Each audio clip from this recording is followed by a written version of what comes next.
Okay, what I'm about to say now is going to help a lot of people. Today feels like a very retrospective day. I actually sit down and think about all the things that I have done, all of the places I have been, all of the jobs that I have had, and the friends that I have made, and the people that I have helped throughout my life. And I needed to sit down and literally talk about these things. I'm a type of person that I really don't talk a lot when it comes to how I personally feel inside because it's never really been about me. It's never been about me. It's always been about other people. And I never sit down and think about what would make me happy, what has made me not happy, and where I'm supposed to go from here. So, today is that day. I'm going to say some things and I'm going to talk about some things that I haven't talked about before. On Facebook, there is a posting that comes out every single day that tells you about the history that you've been on Facebook and the memories that you had. And most of those memories that have been coming up every day is of me and Tim, of course, because when we were together, all I posted was Tim. It was Tim, Tim, everything Tim. Life was Tim. Tim was the life that I had. Um, every post was about him. Every picture that I posted, everything that we did, and that was the first time in a long time that I seriously sat down and talked about what was going on in my life. Was when I met Tim. So it wasn't really supposed to be that way because the page is really about me and it really wasn't about him. But at that moment, Tim was what he was my life. He was my life. He was everything that I could possibly want, everything that I've ever wanted to be, everything that I have dreamed about ever since I was a little boy, and it didn't work. It didn't work. And there are reasons for that. There are reasons for that. There are things that I won't say. I won't say because those are things that's between a husband and his spouse. I mean, I won't because what will you gain from that? But what you can gain from is listening to what your heart says. Listening to what your mind says is not going to tell you anything. Your heart is your true feeling of what your soul is telling you. Your heart is what God speaks to. Your mind is influenced by this world. So don't pay any attention to that. Pay attention to your surroundings and pay attention to those that are speaking to you, but don't take that to heart because it doesn't represent who you truly are deep inside. So, I've been posting a few things about when I worked at Kroger. Um, it was 30 years. It was 30 long years that I was there. And I was only supposed to have been there for 6 months because I was working at the bank and I needed a change. My life was changing then. I came out of the closet and I my life was completely different than what it was. I didn't know where I was going. I didn't know what was going to happen. Only thing I had was wishes and dreams. I didn't have anything concrete to put my hands on to understand what was going on. More than anything in this world, I was missing my children and I was missing my wife. And I didn't know what to do. I didn't even know what to do. And to come out of the closet, as they say, how many times did I want to jump back in? how many unbelievable amounts of time. But to be truly true to who I am, deep down inside to who God made me to be, to jump back in would have just been pointless. So this is who I am, and this is where I am right now. So it is what it is. So I'm not going to regret any of the choices that I have made, but I regret the time that I spent wasted on wishing and dreaming of something that wasn't supposed to happen in the first place. God knows exactly where I'm supposed to be and what I'm supposed to do in this life. And there is just nothing that I could possibly do or say that was going to change what that was.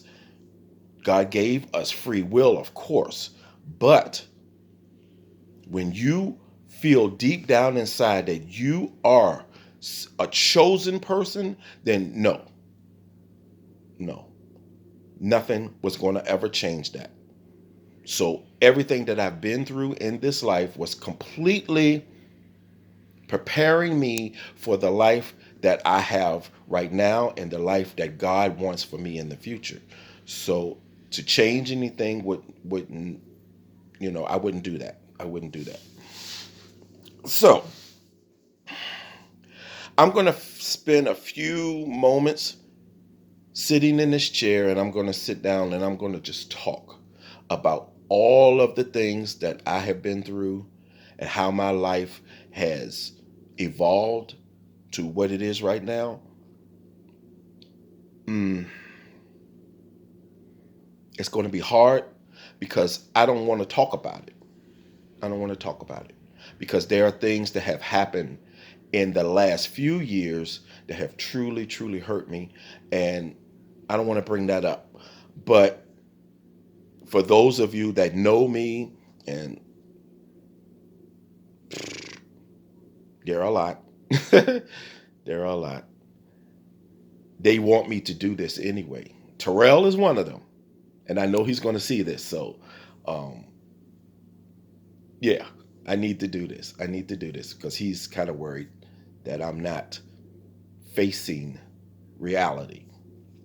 So, this is it. I'm going to do that. When it comes to Kroger, I left Kroger last year after 30 years.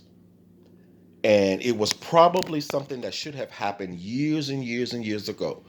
But I hung in there because I felt like there was something that I was supposed to do. I've always been guided by God's love for me and God and his understanding of what he wants me to do in this life. So I was supposed to touch some people. And throughout 30 years, I have touched so many. The experience of working in that store was horrendous at moments.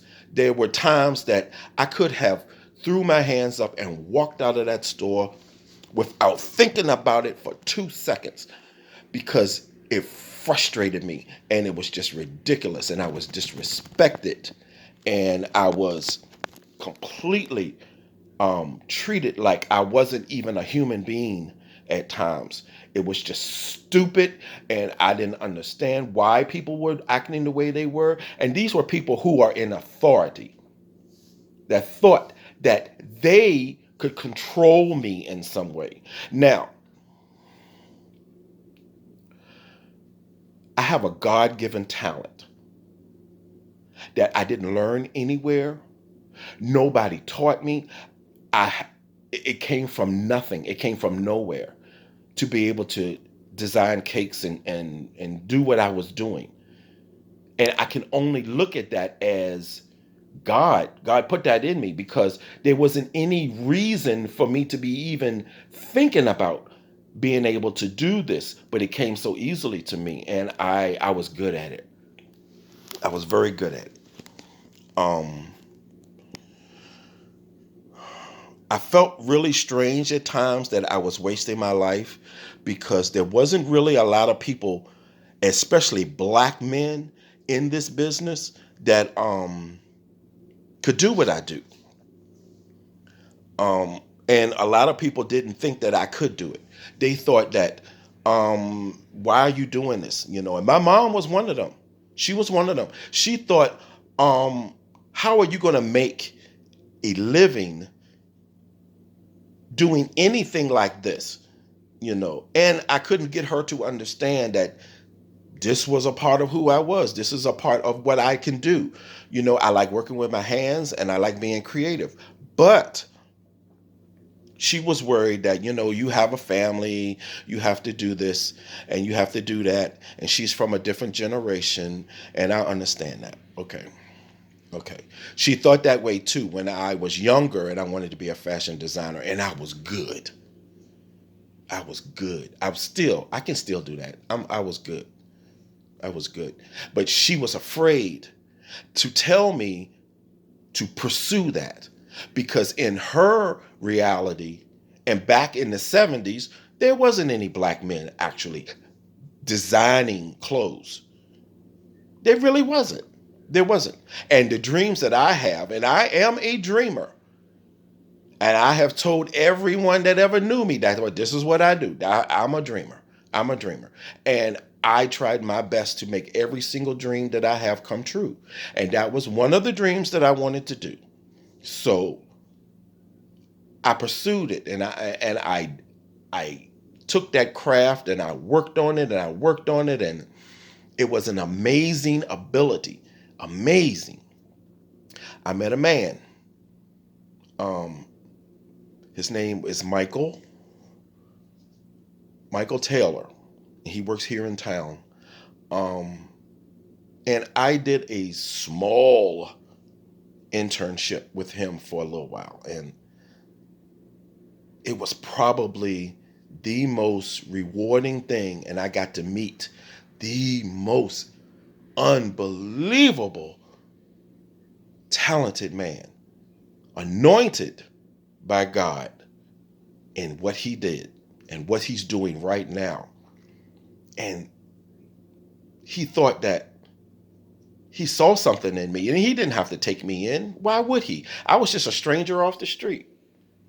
But he saw something when I showed him my portfolio or what I thought was a portfolio. It was pretty much a couple sketch pads of some dresses and things that I have drawn.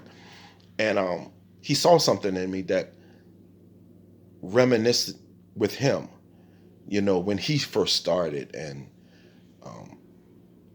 but the world took that away from me.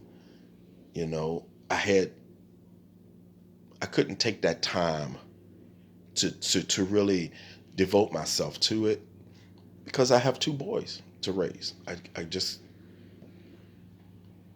It wasn't about me. It wasn't about me. It was about them. And I had a wife who was very ill and it just wasn't the time to do that. So I'm going to be jumping back and forth from different things. So just hanging there with me for a second. Um, I went to Kroger after I left the bank because at the bank it was miserable. I used to sit in a cubicle and the only people that I actually saw was people that came to my desk bringing me mail. Um, it was probably the worst job that I've ever had because I got to literally sit there and move around other people's money. And it didn't make any sense to me. I was just stagnant. I was just wasting my life. And I was like, this is not it. This is not it. I didn't know what to do. How can I get out of this situation? And I was working for a very, very sexist woman who was going through something in her life. And I was the only guy in the department. And I felt like I was just being pounded daily, daily, daily on this job of foolishness. And it didn't make any sense. And I was like, I can't do this. I can't do this. So I took that moment and I said to myself, this is not going to happen to me. I'm not going to live this life any longer. I had this box that I set under my desk, and I called that my get the hell out of here box. One day I came in, I packed my box, I signed my timesheet, and I taped it to her office door, and I walked out. And I felt the bricks falling off my shoulders as I was walking down the sidewalk to get away from this life. And I thought to myself, for the first time in my life, I'm taking control of myself. I'm making sure that my life is exactly what I want to do. I'm not forced to do anything that I don't want to do. And I was not going to be put in a situation that I had to for the rest of my life. I knew it. And I had every single thing on me that I could not do. Everything. But I had to do it. I had to do it. And it didn't make any sense. Nobody understood it. People came to me afterwards and said how stupid I was to leave a job that was lucrative. You know, I could pay my bills. I could handle things. It was fine. But they thought that, why are you doing this? Why are you doing this? I say, this isn't what I was supposed to do. This is not what I was designed for. This was not what God wanted for me. I knew that 100%. 100%. And in another video, I will tell you why I said this was not what God wanted me to do. But we'll get to that later. So I came to Kroger. Now, it wasn't called Kroger then. It was called the grocery store. They hired me on the spot. The man felt like I was way, way overqualified for anything that he could offer me in that job. But it was like, give him a job. Give him a job. He got 2 boys he needs to take care of. Give him a job. And that's what he did. And I said to myself, okay, I'm going to be here for about 6 months, if it was going to be that long, until I figure out exactly what my next step was going to be and everything. Well, that 6 months turned to 30 years. 30 years. How that happened, I have not a clue. I have not a clue. And that is where the problem started. Because I should know what happened. I should know why I was there for 30 years. I should know why I became complacent and why I settled for that. I should know why, but I didn't. I know now, but I didn't then. I didn't know why. I didn't understand. And I didn't understand it until after I left, after 30 years of service, that I understood why I was placed in that situation. Because it was the beginning of the ministry that I want to have. God needed to put me in a position. He needed to put me where I needed to be to touch some people and to have some people touch me. The lessons that I have learned in that store is something that I will carry for the rest of my life. And I will try my best to be able to pass those lessons off on those that I actually would talk to and administer to. So it's very heartwarming and very difficult to even sit down and comprehend what I actually went through. But the bad times were bad. The good times were unbelievable. The talent that I came to, I'm trying to find the right words to use, but what I learned was a completely wonderful, wonderful experience, and I got to make a lot of people happy. a lot of people. You kind of think about what it is your vocation is in life. At that time, that was my vocation because I had to be a part of history in a lot of people's lives. The cakes and designs that I have done, the people that I've had conversations with were phenomenal. Phenomenal.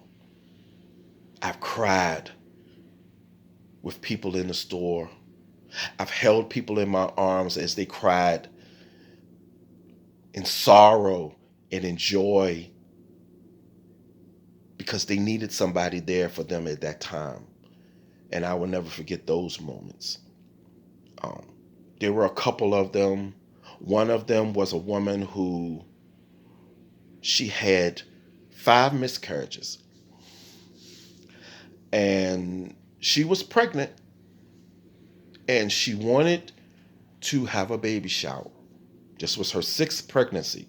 For some reason, her body's immune system, every time she got pregnant, would treat the fetus as a disease or a germ, and her body would kill it.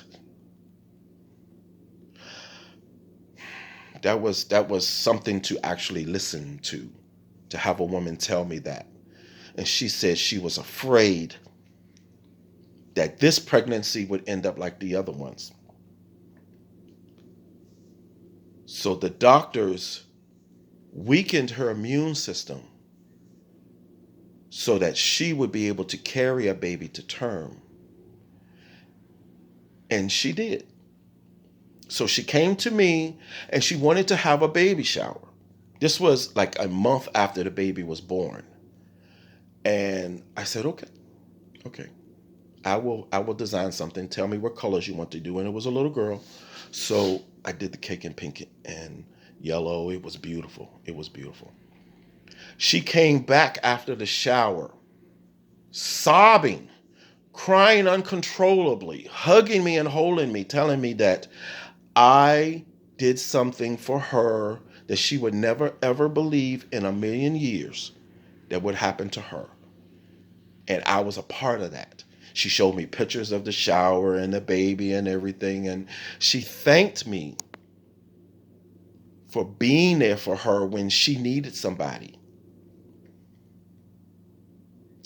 And that meant something to me because of all that I had been through, all that I was going through, I made a difference in somebody's life.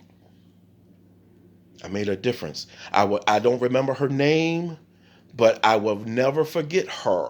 I will never forget her. There was another instance of a man who came in, and this was a month after my wife had died. And his wife had died 2 weeks ago. And he needed to get a birthday cake for her because they wanted to celebrate her birthday. And he had 2 children also. So he stood there in the store as I was taking his order, and I could see the tears rolling down his face. And I came around the counter and I said to him, "Are you okay?" And he was like, "I don't know. I don't know." And he just broke down and started crying, and he hugged me, and we sat there and we stood there in the middle of the grocery store, and both of us just cried our eyes out because I was feeling what he was feeling. I was feeling that because it only had been a month since my wife had died. So I can't, I do imagine. I knew exactly what he was feeling. And it was only 2 weeks for him. And I told him what my story was, with her and everything. And he was like, "I don't understand.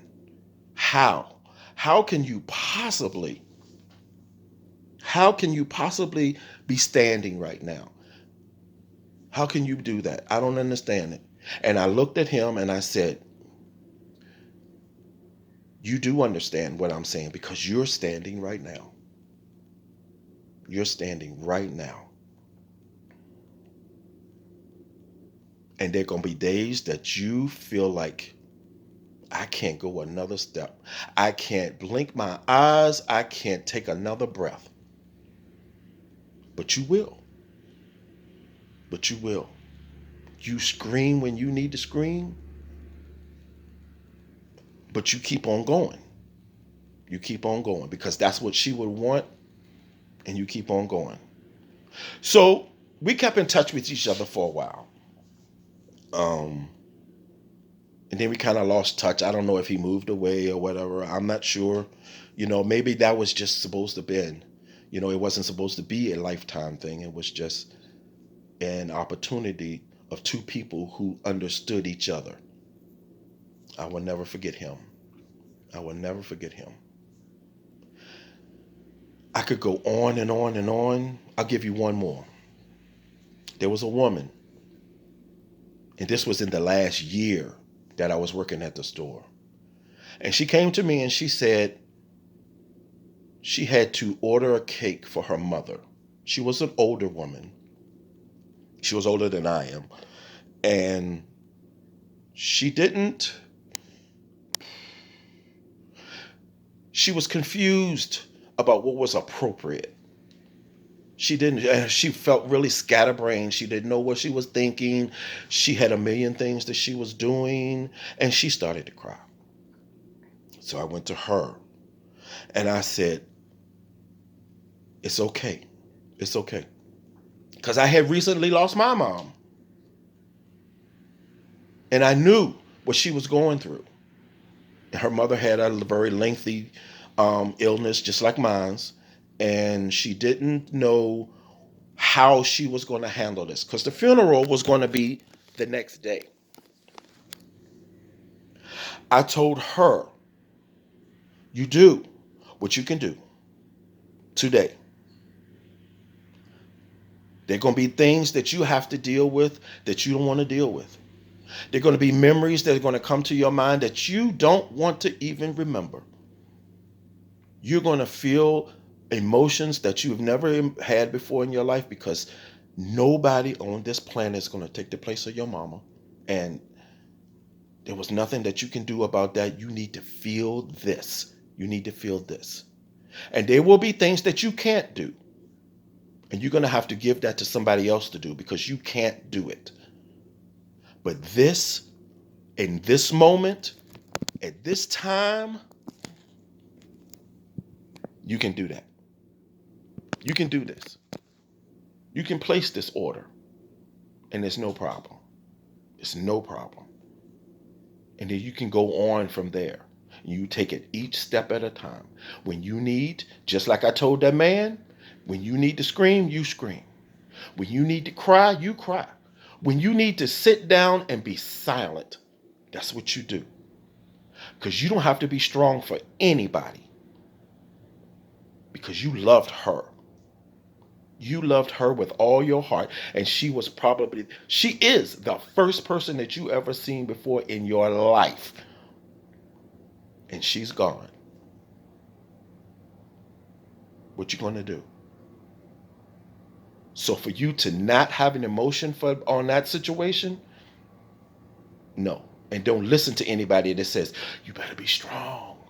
You gotta be strong for the rest of the family. You don't have to be strong for anybody. You don't. You don't. She hugged me. She hugged me tight. And this was a complete stranger. This was a white woman too.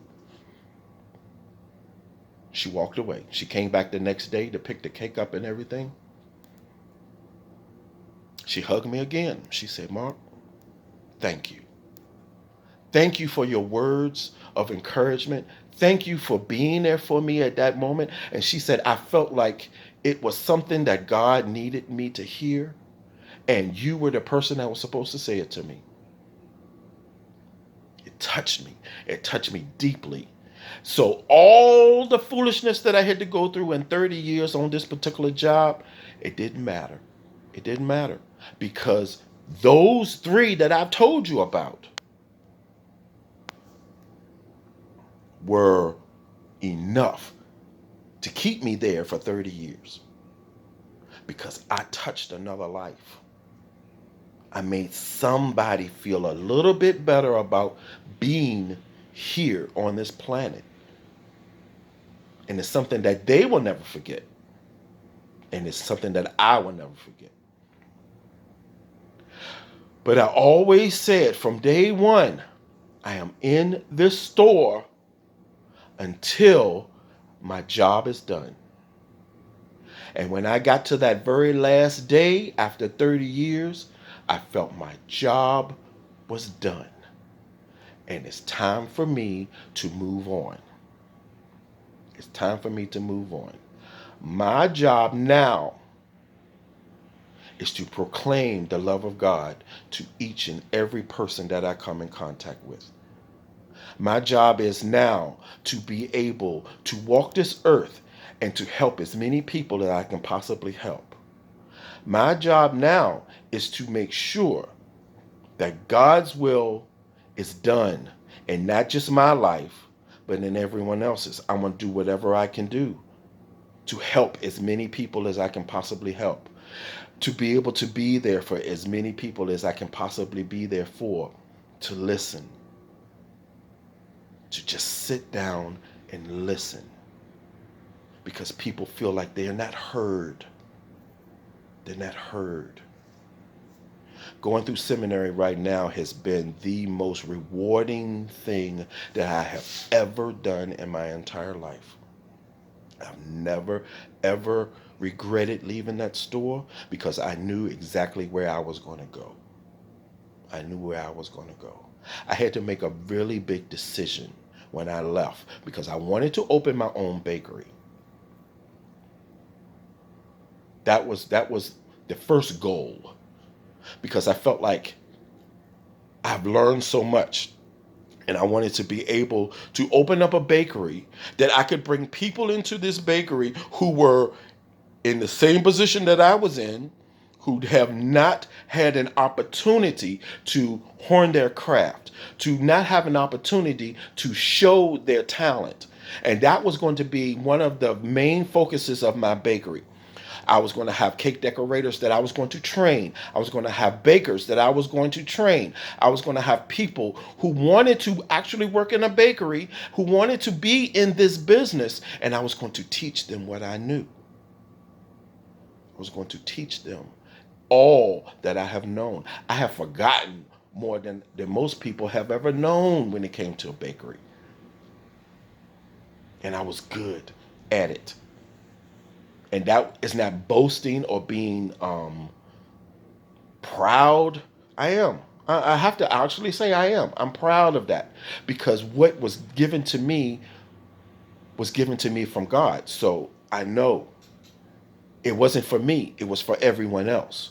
And I was going to give an opportunity to those people who needed that opportunity that was never given to me because one, I was a man, and two, I was a black man, and three, I was a man who was black and who was gay.